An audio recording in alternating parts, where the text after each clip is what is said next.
When I was younger, I loved to be contrarian, and no matter how objectively bad the subject matter would be, I would always play devil's advocate. And that brings us to the topic of today's video. A blast from my past. A relic that should have never been unearthed. Why slavery was the best invention humanity has ever conjured up. Why did I write this? Well, it was to prove a point.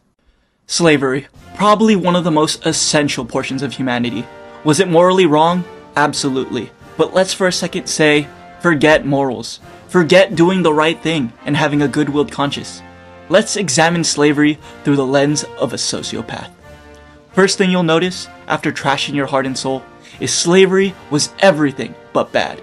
It boosted the economy for multiple countries, it helped build the greatest landmarks known to man, and even with it being abolished in most countries, it helped build the current capitalist society we live in today. To put it simply, without slavery, the world and the human race would be worse off.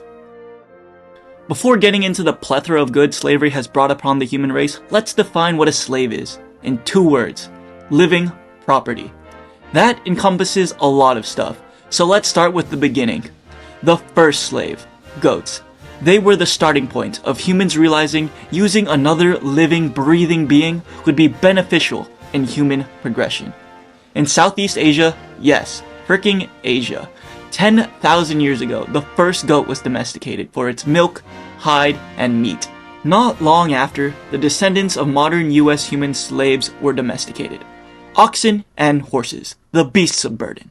I say they were the descendants of modern human slavery because these animals were the field animals, used for plowing crops and tilling the land. Which then brings us to the second most essential slave before humans, man's best friend, the dog. These animals were crucial in showing to humans that the smarter the animal, the more versatile they become. Dogs hunted, herded, and protected their human companions, and this is what sparked the beginning of human slavery. Why own some mere animal who can only do simple tasks when you can own a being just as capable as you are, if not more? Another human being, again in frickin' Asia, was the start of human slavery. At least the first documentation of human slavery. From 6000 to 2000 BC, I say first documented human slaves because humans all over the world developed slavery in their own ways. Egypt, Greece, Rome, Mesopotamia all had human slaves to boost their own economy and do other cool stuff. Before getting into how great slavery was for the economies around the world, let's play a little game. Look around you. You don't even have to look that hard. Just look at the screen in front of you. Most electronics and their components were made in China, solely because of their cheap labor. A lot of products are made in China for that one reason, cheap labor. And why is labor so cheap, you may ask? Slavery. So if you own any of these made in China products, not only are you supporting slavery, you are actively funding China and their use of slaves. Back to the topic at hand, slaves and their boost to the world economy. Let's start close at home, slavery in the US. To put it bluntly, slavery was the #1 economic drive in the southern states. Tobacco, cotton, and sugarcane. If you needed physical labor done in mass quantities, you bought slaves. Sounds a bit like Amazon, but I digress. Slavery was so vital to the US, when the morality of slavery came into question, the people of the US started a war just to keep their slaves.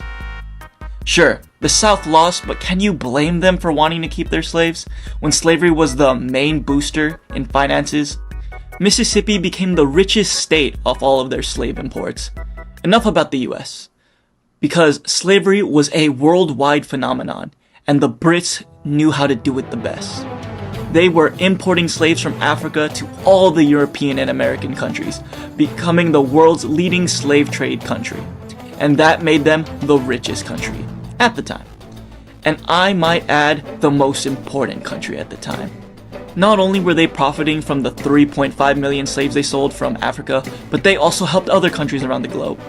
By imagining the world economy without slavery would be depressing, because not only did the surplus of capital funding boost economies, these extra funds also helped jumpstart the Industrial Revolution, i.e. the origin of my favorite form of slavery, child slavery.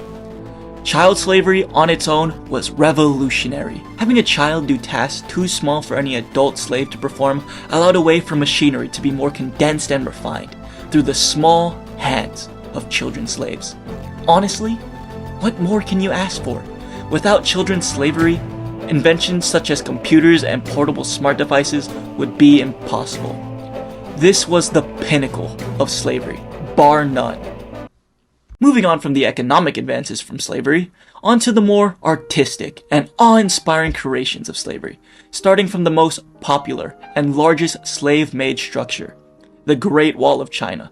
This structure was built in the span of 2,300 years. Think about it. Jesus died somewhere in between the start and the end of the building of the Great Wall. Another popular structure made by slaves were the pyramids, which were so well made and precisely stacked that people believed they were built by aliens. But no, it was built by some measly half-dead people that were barely even considered human. So, I actually never finished this essay, so this is the end of the video.